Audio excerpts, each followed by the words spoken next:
오늘 같이 나눌 말씀 유다서 1장 20절과 21절 내용입니다. 우리 한 목소리로 봉독하겠습니다. 사랑하는 자들아, 너희는 너희의 지극히 거룩한 믿음 위에 자신을 세우며 성령으로 기도하며 하나님의 사랑 안에서 자신을 지키며 영생에 이르도록 우리 주 예수 그리스도의 긍휼을 기다리라. 아멘.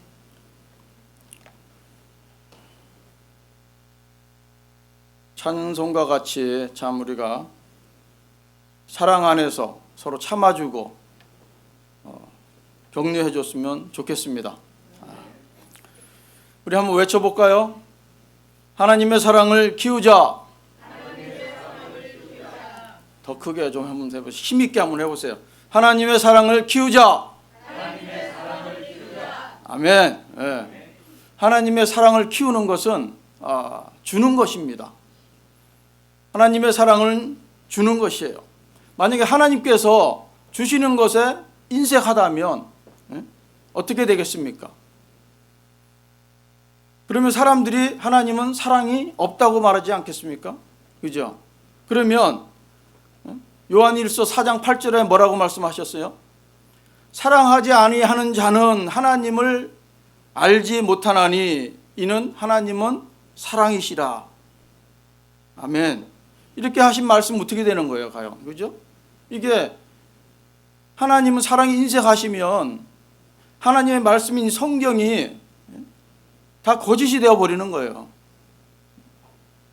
그렇기 때문에 이 하나님이 사랑이시라는 것을 우리는 늘 기억해야 합니다. 사랑인데 사랑이면 줘야 되는 거예요. 그래서 하나님은, 사랑의 하나님은 가난한 자를 위해서 늘 주시기를 좋아하십니다. 그래서 레위기에 뭐라 그러냐면 레위기 23장 22절에 보시면 너희 땅에 곡물을 벨 때에 밭 모퉁이까지 다 베지 말며 떨어진 것을 줍지 말고 그것을 가난한 자와 거류민을 위하여 남겨두라. 나는 너희의 하나님 여호와이니라. 이렇게 남겨놓은 이삭 때문에 나오미의 며느리 룻은 이렇게 이삭을 주어서 그 눈물 나는 가난한 생활을 이겨냈던 것입니다.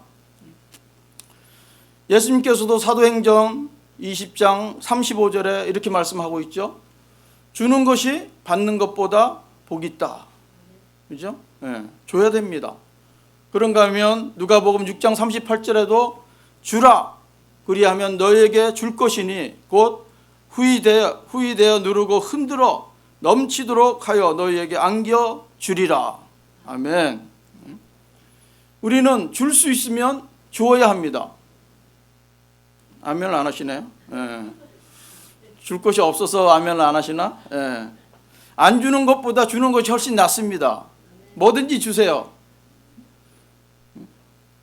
그런데 문제는 뭐냐면 막 퍼주는 것이 문제입니다.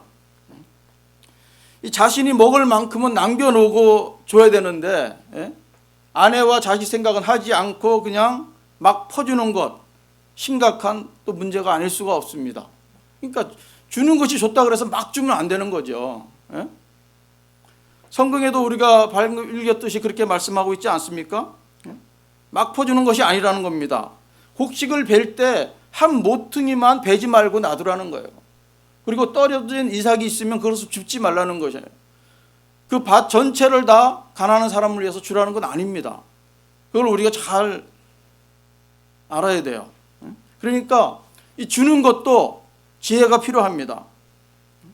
그래서 우리 모두가 지혜롭게 주는 자가 되어서 하나님의 사랑을 매일매일 키워가시는 저와 여러분이 되기를 축복합니다.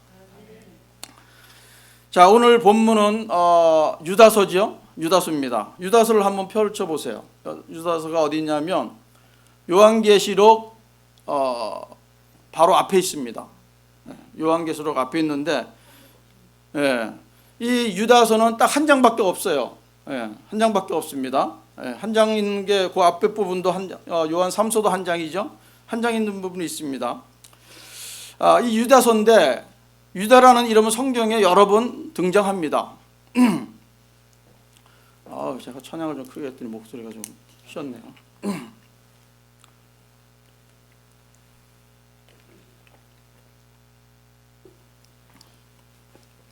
이 예수님의 동생은 이 야고보서를 기록한 야고보가 있죠. 그 다음에 누가 있냐면 요셉이 있습니다. 그리고 시몬이 있습니다. 그 밑에 마지막이 유다예요. 예. 그리고 성경은 자매도 있다고 말합니다. 그렇지만 자매는 몇 명인지는 정확히 밝히지 않고 있습니다.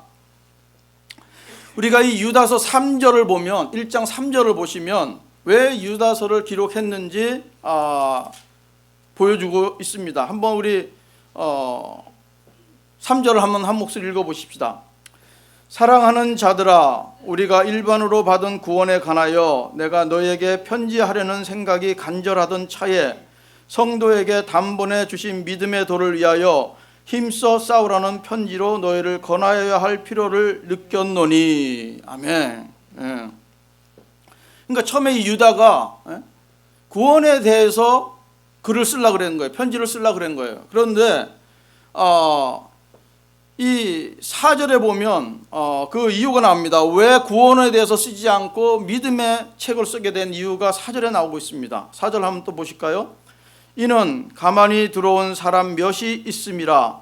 그들은 옛적부터 이 판결을 받기로 미리 기록된 자니 경건하지 아니하여 우리 하나님의 은혜를 도리어 방탕한 것으로 바꾸고 홀로 하나신 주제 곧 우리 주 예수 그리스도를 부인하는 자니라. 이런 자들이 있기 때문에 유다가 믿음에 대해서 써야 되겠다 이렇게 된 거예요. 그래서 오늘 말씀의 제목을 뭐라고 붙였습니까? 믿음의 사람아 이렇게 붙인 거예요. 믿음의 사람. 여기서 보면 가만히 들어온 사람이 있다 그랬는데 이 가만히 들어온 사람이 무슨 의미냐 하면 이 단어는 이제 그 재판장에서 재판관이나 배심원들이 법정에서 이기기 위해서 잘못된 생각을 아주 막 주장을 해가지고 상대방을 무너뜨리기 위해서 쓰는 그런 단어입니다.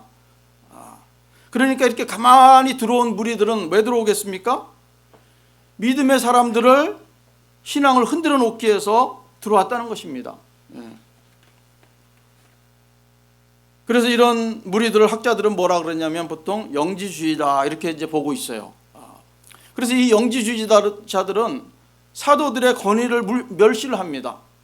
그런가 하면 율법의 폐기를 주장을 해요. 그런가 하면 또 육체의 방종을 유도해가지고 교회를 아주 크게 혼란에 빠뜨리는 그런 무리들이었습니다. 영지주의들 많이 들어보셨죠? 그죠?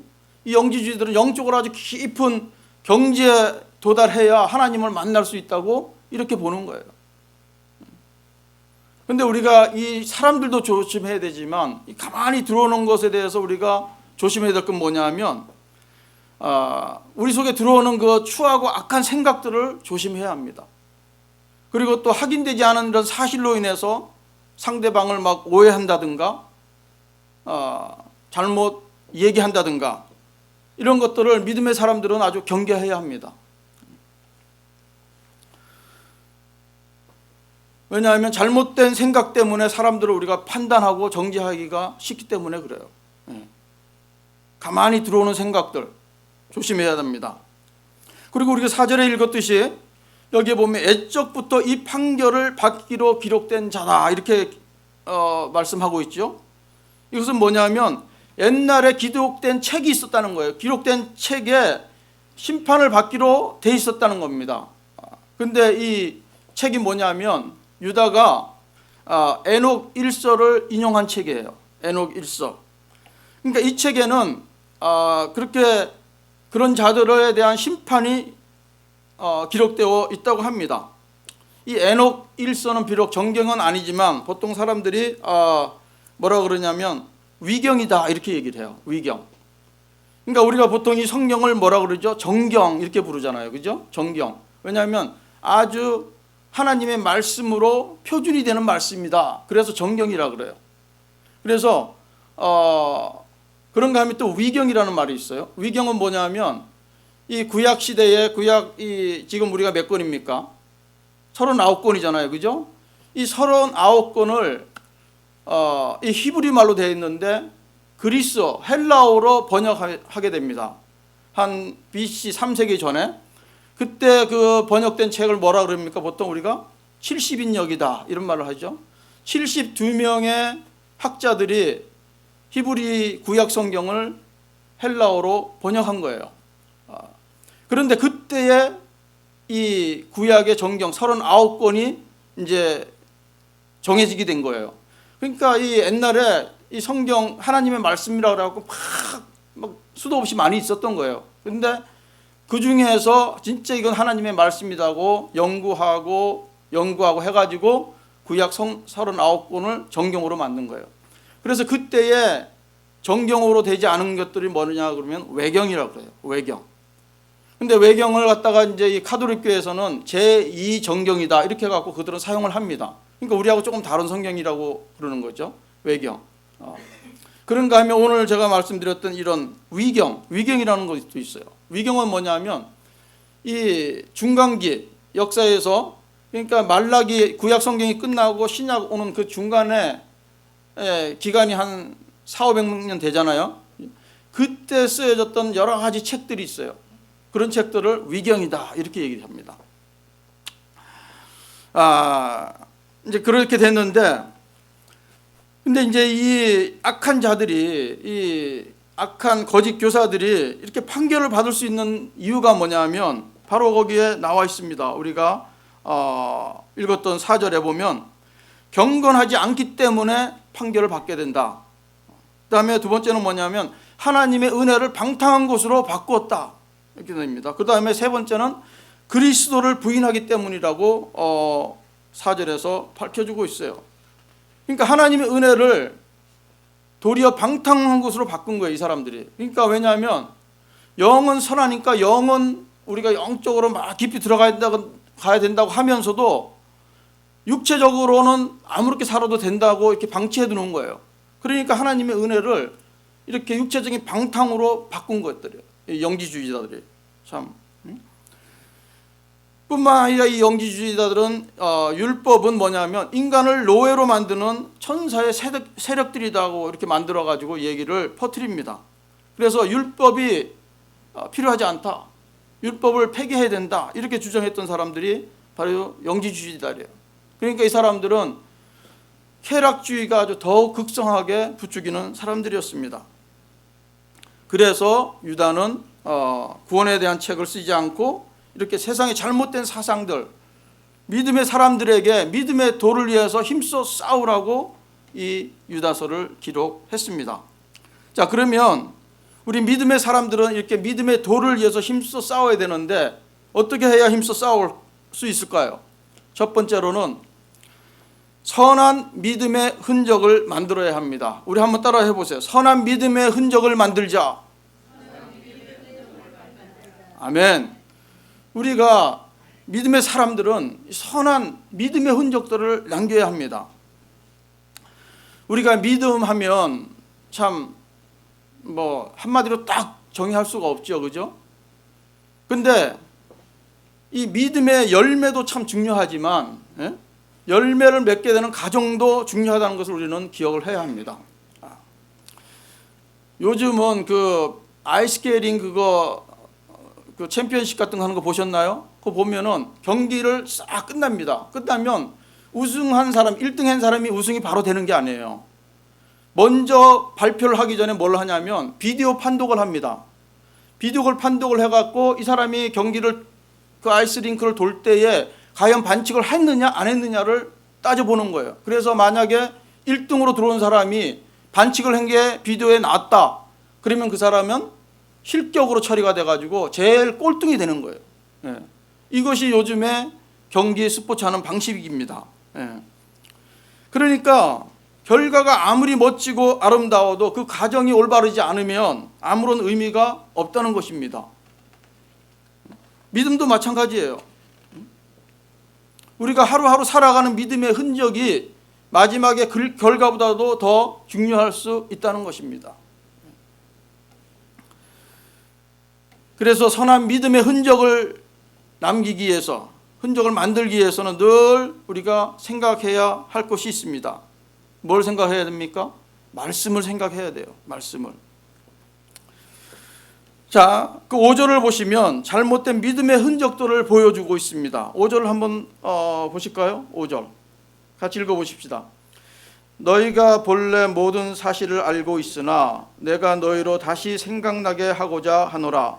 주께서 백성을 애굽에서 구원하여 내시고 후에 믿지 아니하는 자들을 멸하셨으며.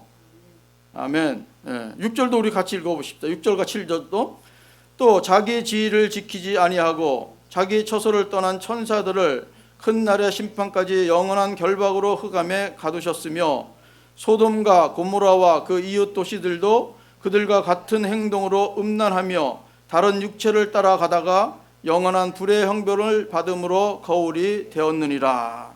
아멘. 그러니까 뭡니까 여기서? 다시 옛날 그 성경 말씀을 생각해보라 이런 겁니다.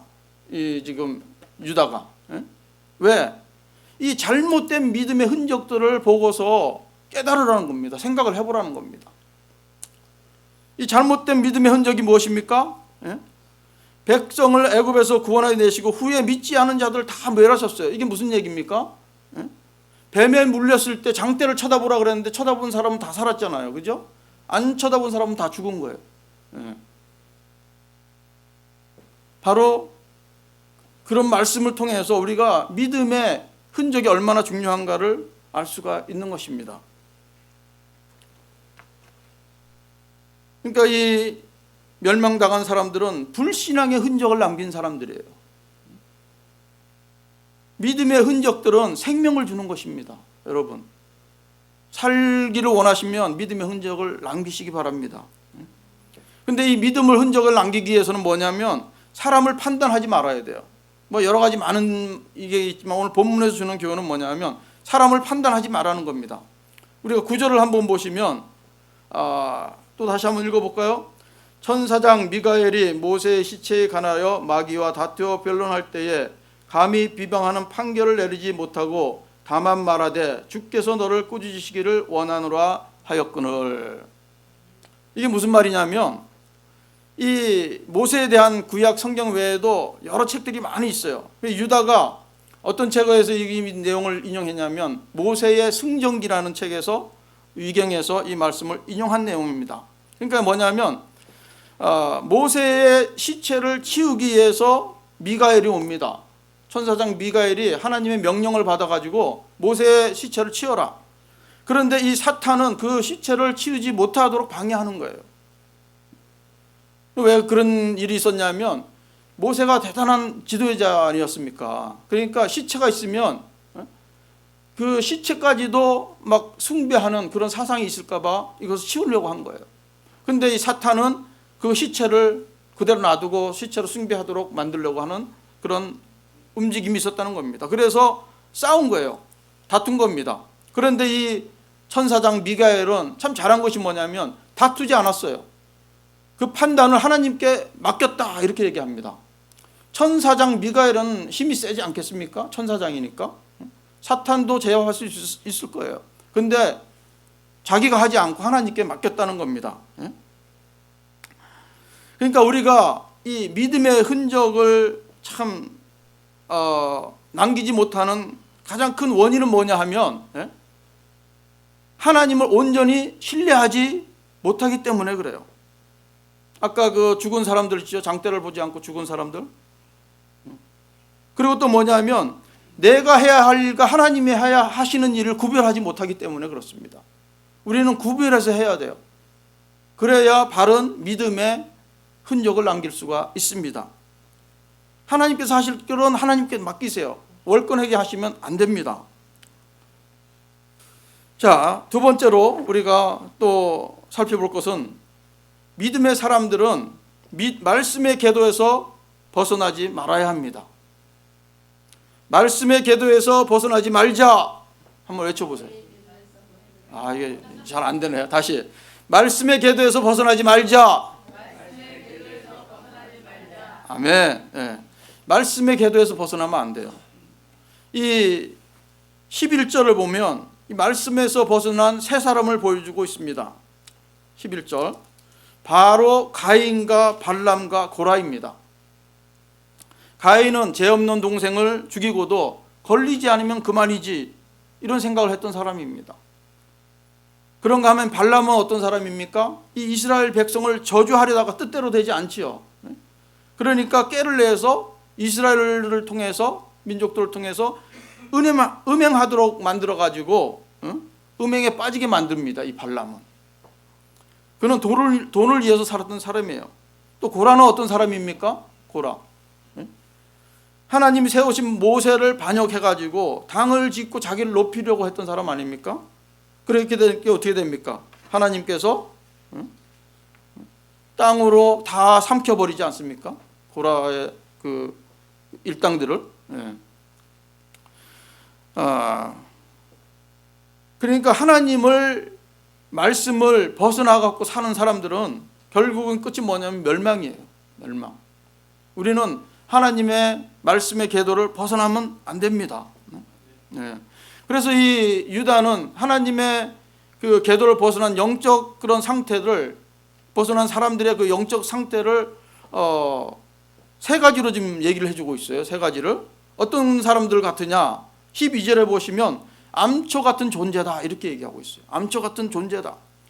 암초가 배를 자초시키듯이 성도들을 성적 타락과 방탕으로 이끌어가지고 넘어지게 만든다는 겁니다. 그런가 하면 또 뭐라고 표현하고 있습니까? 물 없는 구름이다. 구름이 물이 없으면 허당이죠. 그죠? 아무 의미가 없어요. 그러니까 영적인 목마름을 채워줄 수 있는 것 같지만 그들은 물이 없기 때문에 영적인 목마름을 채워줄 수가 없어요.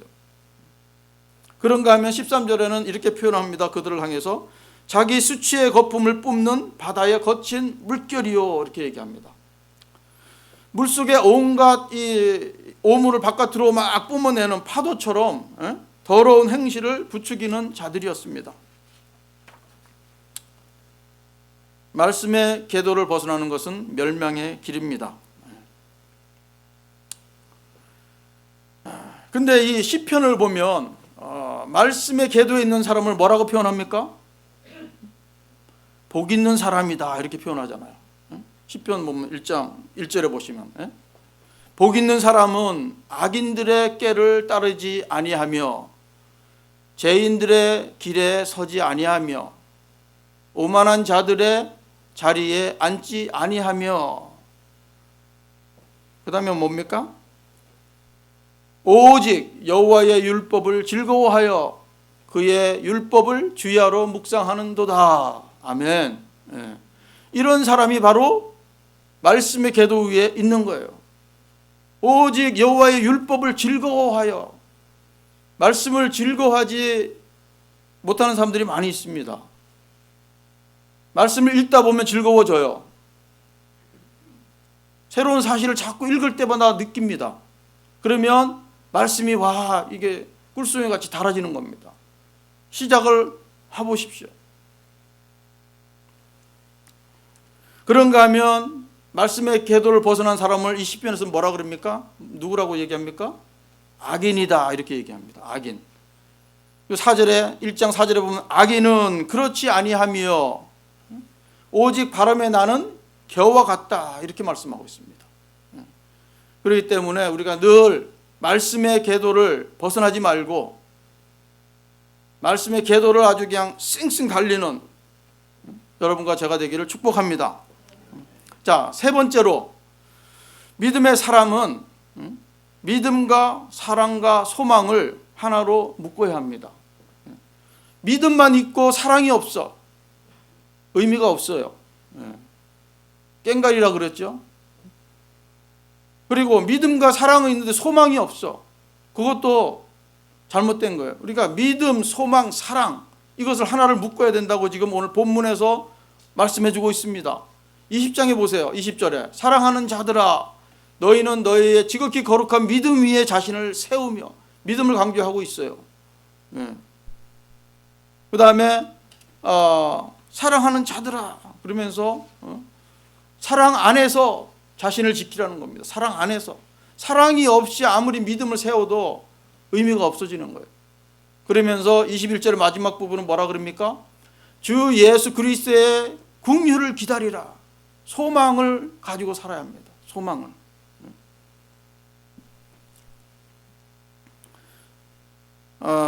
이 19절에 우리가 보면 19절에 보면 이 사람들은 분열을 일으키는 자며 육에 속한 자며 성령이 없는 자니라 이렇게 얘기하고 있어요. 아주 잘못된 믿음을 가지고 있는 사람들의 전형적인 모습입니다. 마치 솔로몬의 재판에서 가짜 엄마가 아기를 나눠 갖자고 하는 것과 같은 것입니다. 그러니까 자신의 이익을 위해서 분열을 서슴지 않는 것, 이것은 사랑이 없는 겁니다. 믿음이 없는 거예요. 교회 안에서 우리 지체 간의 의견이 다를 수 있고 한두 번은 다를 수 있습니다. 다툴 수 있습니다. 그러나 고의적으로 지속적으로 분열을 일으키는 것은 아무리 어려울지라도 그것은 성령의 일이 아니라는 것을 우리는 기억해야 합니다. 형제에게 원한을 품고 계속 미워한다든지 이전에 당한 그 마음 때문에 마음을 늘 가슴속에 담고 있다가 복수를 한다든지 이런 것은 육에 속한 자들이 하는 거라고 지금 성경은 말씀하고 있습니다. 이렇게 분열을 시키는 자들을 이길 수 있는 것은 뭐냐면 함께 협력하는 것입니다. 함께 하는 거예요. 이 믿음과 소망과 사랑, 이걸 묶어야 악한 세력으로부터 우리를 시험하는, 우리를 무너뜨리고자 하는 자들로부터 막을 수 있는 것이 바로 이것입니다. 믿음과 사랑과 소망 하나를 묶어야 합니다. 자, 오늘 그 본문을 보면 참 이 믿음과 사랑과 소망을 강조하고 있습니다. 20절과 21절에 그것을 강조하고 있어요. 그런데 우리가 여기서 주목해야 될 것은 뭐냐면 이 유다가 이 20절, 21절을 쓰면서 쓴 단어들에 우리가 한번 살펴봐야 됩니다. 왜냐하면 이 단어들을 모두 복수형으로 썼다는 거예요. 복수형으로. 사랑하는 자들아, 복수죠, 그죠? 너희는, 그것도 복수잖아요. 자신을, 이 단어도 복수로 썼습니다. 우리말로는 이게 자신을 하면은 그냥 단수같이 느껴지잖아요, 그죠? 근데 이 헬라어는 복수로도 쓸 수 있고 단수로도 쓸 수 있어요. 그 단어에 따라서 그 끝을 어떻게 쓰느냐에 따라서 이렇게 됩니다. 그러니까 이 유다는 지금 한 개인에게 지금 말씀을 전파하는 게 아니에요. 이 공동체, 여러 사람에게 함께 하기를 지금 원해서 이런 단어를 골라서 쓴 거예요. 심지어 우리가 보면 성령으로 기도하며 이런 단어가 나오잖아요. 기도하며 이 단어도 복수형으로 쓰였어요. 그러니까 우리말에는 그 동사를 통해서 이것이 복수인지 단수인지 잘 알기가 힘듭니다. 그죠? 동사는 별로 간다, 온다 그러면 이게 한 사람이 오는 건지 여러 사람이 오는 건지 모르잖아요. 그죠? 근데 이 헬라에는 아까도 말씀드린 것처럼 그 동사를 그 끝을 어떻게 쓰느냐에 따라서 복수가 되기도 하고 단수가 되기도 합니다. 그러니까 쉽게 얘기하면 우리 영어 그런 게 있잖아요. I am 하면 벌써 I가 없어도 단수 1인칭 단수라는 걸 알 수 있잖아요. 그렇죠? You are 하면 이거는 2인칭 단수구나. 이거 마찬가지로 이 기도하며 이 단어를 복수로 썼어요. 이 유다가. 그러니까 기도하는 것도 여러 사람이 함께 하라는 겁니다. 함께 할 때 이 가만히 들어온 사람들을 이길 수 있다는 겁니다. 그래야 믿음의 흔적을 남길 수 있다는 것입니다.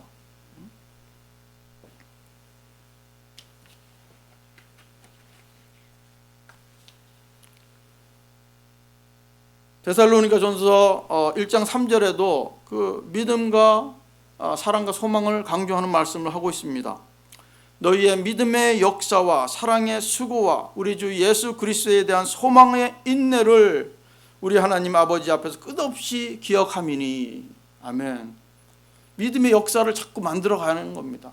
믿음의 역사가 무엇입니까? 믿음으로 싸워서 이겼던 믿음의 승전가가 바로 믿음의 역사 아닙니까? 이것을 우리는 자꾸 만들어 나가야 돼요. 사랑의 수고를 자꾸 해야 됩니다. 우리가 사랑이 없는 수고는 참 힘들어요. 이양하는 거 사랑을 가지고 하시기 바랍니다. 그리고 소망의 인내. 하나님을 기다리는 것은 인내가 필요합니다. 인내가 필요해요. 우리가 지난번에 살펴봤던 야곱도 보십시오. 20년을 기다리지 않습니까? 20년을. 그러니까 하나님이 그때 이제 돌아가라 하니까 이제 돌아가는 거예요. 하나님의 시간 때를 우리는 인내로 기다려야 합니다. 우리가 참 이런 믿음의 역사, 믿음의 흔적을 남기는 것은 참 우리가 어려울 때, 환경이 힘들 때, 교회가 핍박을 받을 때, 여러 가지 문제가 많이 있을 때 우리는 믿음의 흔적을 남기기가 좋은 거예요. 그때 남길 수 있는 찬스입니다. 그러니까 하나님께서 주신 이런 여러 가지 환난이 있으면 그것을 감사하게 생각하시기 바랍니다. 그때가 바로 믿음의 사람이 믿음의 흔적을 남길 찬스예요. 그 찬스를 놓쳐버리면 언제 또 돌아올지 몰라요. 영원히 안 줄지도 모릅니다. 우리가 찬스가 있을 때 만들어야 합니다. 그래서 그 사도 바울은 나에게는 예수의 흔적이 있다. 나를 괴롭게 하지 마라. 예수의 흔적이 있다고 얘기하지 않습니까? 자, 오늘 그 주보에 보면 무슨 말인지 잘 모를 수 있을 거예요. 제일 앞에 보면 아까 우리 이미숙 집사님도 그게 무슨 말이냐 그랬는데, 주보 맨 앞에 있는 게 뭐냐면 오직 너 하나님의 사람아 이 내용이에요. 그러면서 이것들을 피하고 의와 경건과 믿음과 사랑과 인내와 온유를 따르며 선한 믿음의 싸움을 싸우라 이렇게 얘기합니다. 그 다음에 영생을 취하라. 이를 위해서 네가 부르심을 받았고 많은 증인 앞에서 선한 증언을 하였도다. 이렇게 하면서 사도 바울이 디모데를 아주 칭찬하는 내용입니다. 그러니까 여러분과 저를 부르신 이유가 뭐라는 겁니까? 지금 이 내용을 보면 선한 믿음의 싸움을 싸우기 위해서 하나님께서 저와 여러분을 세상으로부터 부르셨다는 겁니다. 그렇기 때문에 우리는 믿음의 역사를, 믿음의 흔적을 만들어 나가야 돼요. 말씀의 궤도 위에 올라가야 합니다. 날마다 말씀 묵상하는 것, 말씀 읽는 것, 이것이 말씀의 궤도 위에 올라타는 겁니다, 여러분. 그래서 우리 교회가 개인적으로도 이런 많은 믿음의 역사들이 좀 일어났으면 좋겠어요. 그리고 우리 교회적으로도 이런 믿음의 흔적들이 막 생겨나야 내공이 생기는 거예요. 내공이. 개인에게도 내공이 생기고 교회도 내공이 생기는 것입니다. 근데 이런 흔적들을 남기기 위해서는 뭔가를 해야 돼요. 가만히 있으면 아무것도 안 생깁니다. 뭔가를 해야 돼요. 성경을 읽든지 기도를 하든지 나가서 복음을 증거하든지 뭔가를 해야 합니다. 뭔가를 하시기 주님의 이름으로 축복합니다. 그래서 믿음과 소망과 사랑이 아름답게 하모니를 이루어져 가지고 멋진 믿음의 사람이 되시기를 주님의 이름으로 축복합니다. 아버지 하나님, 은혜와 사랑을 감사합니다. 참 오늘의 믿음의 사람들이 아버지 하나님 믿음의 흔적들을 남기지 못하고 말씀을 붙잡지 못하고 말씀의 대로를 향해서 나아가지 못하고 잘못된 생각들로 인해서 여러 가지 환경을 통해서 아버지 하나님 좌절하고 그냥 주저앉아 있는 믿음의 사람들이 너무나 많이 있습니다. 아버지 하나님, 오늘 이 유다의 겉면처럼 참 우리가 계속해서 말씀을 기억하면서 말씀을 생각하면서 연합해서 함께 이겨내고자 하는 그런 마음들이 생길 수 있도록 주여 도와 주시옵소서. 그래서 개인적으로도 교회적으로도 하나님의 나라를 통해서도 아름다운 믿음의 흔적들이 많이 만들 수 있도록 도와 주시옵소서. 모든 걸 감사드리며 예수님의 이름으로 기도합니다. 아멘.